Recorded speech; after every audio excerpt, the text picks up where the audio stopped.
Reading through the Bible in a year, November 1st, 2 Kings 14, 2 Timothy chapter 4, Hosea 7, and Psalms 120 through 122. In the second year of Joash, son of Jehoahaz, king of Israel, Amaziah, the son of Joash, king of Judah, became king. He was 25 years old when he became king, and he reigned 29 years in Jerusalem. And his mother's name was Jehoiadin of Jerusalem. And he did right in the sight of Yahweh, yet not like David his father. He did according to all that Joash his father had done. Only the high places were not taken away. The people still sacrificed and burned incense on the high places. Now it came about, as soon as the kingdom was firmly in his hand, that he killed his servants who had slain the king his father. But the sons of the slayers he did not put to death, according to what is written in the book of the law of Moses, as Yahweh commanded, saying, "The father shall not be put to death for the sons, nor the sons for their be put to death for their fathers, but each shall be put to death for his own sin." He killed of Edom and the valley of Salt 10,000, and took Selah by war, and named it Joktheel to this day. Then Amaziah sent messengers to Jehoash, the son of Jehoahaz, son of Jehu, king of Israel, saying, "Come, let us face each other." Jehoash, king of Israel, sent to Amaziah, king of Judah, saying, the thorn bush which was in Lebanon, sent to the cedar which was in Lebanon, saying, "Give your daughter to my son in marriage." But there passed by a wild beast that was in Lebanon and trampled the thorn bush. "You have indeed defeated Edom, and your heart has become proud. Enjoy your glory and stay home. For why should you provoke trouble so that even you would fall, and Judah with you?" But Amaziah would not listen. So Jehoash, king of Israel, went up, and he and Amaziah, king of Judah, faced each other at Beth-shemesh, which belongs to Judah. And Judah was defeated by Israel, and they fled each to his tent. Then Jehoash, king of Israel, captured Amaziah, king of Judah, the son of Jehoash, the son of Ahaziah, at Beth-shemesh, and came to Jerusalem, and tore down the wall of Jerusalem, from the gate of Ephraim to the corner gate, 400 cubits. He also took all the gold and silver and all the utensils which were found in the house of Yahweh, and in the treasuries of the king's house, the hostages also, and returned to Samaria. Now the rest of the acts of Jehoash, which he did, and his might and how he fought with Amaziah king of Judah, are they not written in the book of the Chronicles of the kings of Israel? So Jehoash slept with his fathers and was buried in Samaria with the kings of Israel, and Jeroboam his son became king in his place. Amaziah the son of Joash king of Judah lived 15 years after the death of Jehoash the son of Jehoahaz king of Israel. Now the rest of the acts of Amaziah, are they not written in the book of the Chronicles of the kings of Judah? They conspired against him in Jerusalem, and he fled to Lachish. But they sent after him to Lachish and killed him there.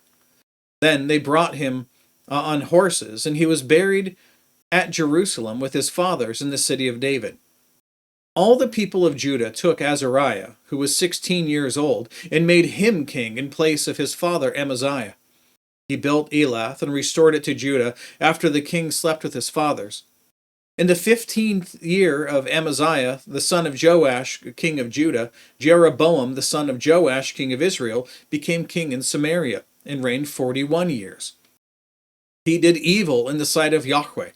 And this is a shock. A king of Israel doing evil in the sight of the Lord? Every king has done so. Again, aside from Jehu, for a short time, but I digress.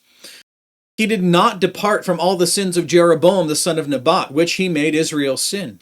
He restored the border of Israel from the entrance of Hamath as far as the sea of the Arabah, according to the word of Yahweh, the God of Israel, which he spoke through his servant Jonah the son of Amittai, the prophet, who was of Gath-hepher.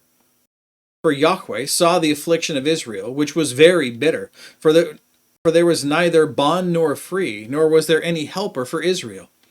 Yahweh did not say that he would blot out the name of Israel from under heaven, but he saved them by the hand of Jeroboam, the son of Joash. Now the rest of the acts of Jeroboam, and all that he did, and his might, and how he fought, and how he and how he recovered for Israel Damascus and Hamath, which had belonged to Judah. Are they not written in the book of the Chronicles of the kings of Israel? And Jeroboam supped with his fathers, even with the kings of Israel, and Zechariah his son became king in his place. There's a lot of notes in this section. I'm pulling them through for you now. Again, if you're a big history buff, this is a good thing to pause and read through. There's a lot of really great information in here. All right. Move on now to 2 Timothy chapter 4.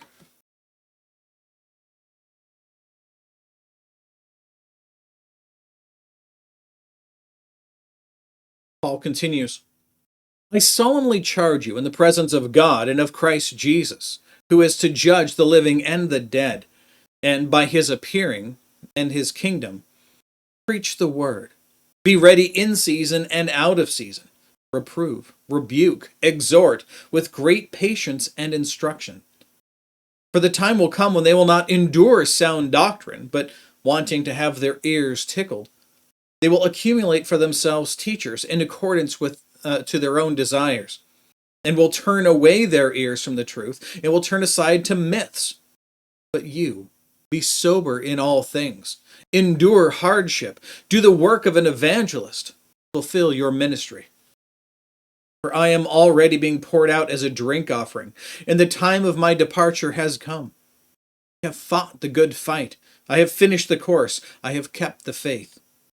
In the future, there is laid up for me the crown of righteousness, which the Lord, the righteous judge, will award to me on that day, and not only to me, but also to all who have loved his appearing.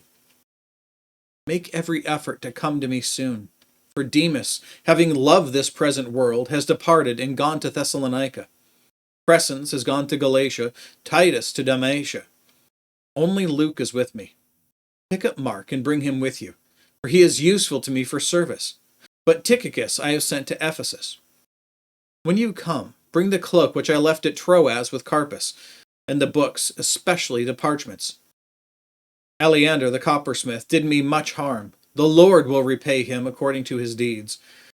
Be on guard against him yourself, for he vigorously opposed our teaching.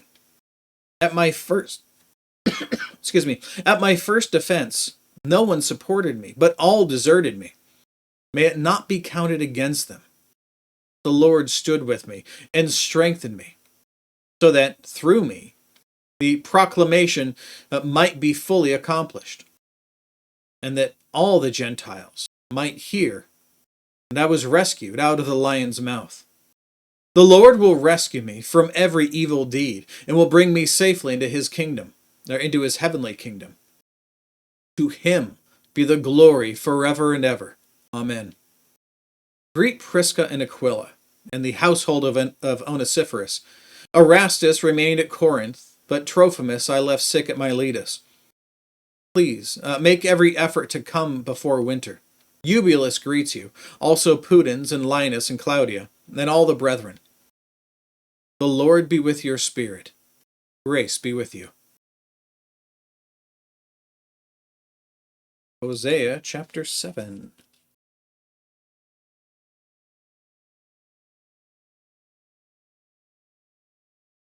When I would heal Israel, the iniquity of Ephraim is uncovered, and the evil deeds of Samaria, for they deal falsely. The thief enters in, bandits raid outside, and they do not consider in their hearts that I remember all their wickedness. Now their deeds are all around them. They are before my face. With their wickedness, they make the king glad, and their princes with their lies. They are all adulterers, like an oven heated by the baker, who ceases to stir up the fire, from the kneading of the dough until it is leavened. On the day of our king, the princes became sick with the heat of wine. He stretched out his hand with the scoffers, for their hearts are like an oven, as they approach their plotting. Their anger smolders all night. In the morning, it burns like a flaming fire. All of them are all of them are hot like an oven, and they consume their rulers. All their kings have fallen. None of them calls on me. Ephraim mixes himself with the nations. Ephraim has become a cake not turned. Strangers devour his strength, yet he does not know it. Gray hairs are also sprinkled on him, yet he does not know it. Though the pride of Israel testifies against him, yet they have not returned to Yahweh their God, nor have they sought him for all this. So Ephraim has become like a silly dove, without sense. They call to Egypt, they go to Assyria. When they go, I will spread my net over them. I will bring them down like the birds of the sky. I will chastise them in accordance with their proclamations to their assembly. Woe to them, for they have strayed from me. Destruction is theirs, for they have rebelled against me. I would redeem them, but they speak lies against me. And they do not cry to me from their heart. When they wail on their beds, for the sake of grain and new wine, they assemble themselves. They turn away from me. Although I trained and strengthened their arms, yet they devise evil against me. They turn, not upward. They are like a deceitful bow. Their princes will fall by the sword because of the insolence of their tongue. This will be their derision in the land of Egypt. Now, Psalm 120 through 122. In my trouble, I cried to Yahweh, and he answered me. Deliver my soul, O Yahweh, from lying lips, from a deceitful tongue. What shall be given to you? And what more shall be done to you, you deceitful tongue? Sharp arrows of the warrior, with the burning coals of the broom tree. Woe is me, for I sojourn in Meshach, for I dwell among the tents of Kedar. Too long has my soul had its dwelling with those who hate peace. I am for peace, but when I speak, they are for war. Psalm 121. I will lift up my eyes to the mountains. From where shall my help come? My help comes from Yahweh, who made heaven and earth. He will not allow your foot to slip. He who keeps you will not slumber. Behold, he who keeps Israel will neither slumber nor sleep. Yahweh is your keeper. Yahweh is your shade on your right hand.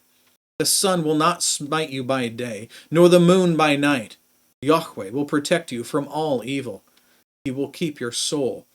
Yahweh will guard your going out and your coming in, from this time forth and forever. Psalm 122. I was glad when they said to me, let us go to the house of Yahweh. Our feet are standing within your gates, O Jerusalem. Jerusalem, that is built as a city that is compact together, to which the tribes go up, even the tribes of Yahweh, an ordinance for Israel, to give thanks to the name of Yahweh. For there thrones were set for judgment, the thrones of the house of David. Pray for the peace of Jerusalem. May they prosper who love you. May peace be within your walls and prosperity within your palaces. For the sake of my brothers and my friends, I will now say, may peace be within you. For the sake of the house of Yahweh, our God, I will seek your good. That's it. That's all the reading and all of the notes for today. God willing, we'll be back tomorrow. Behold, the word of the Lord.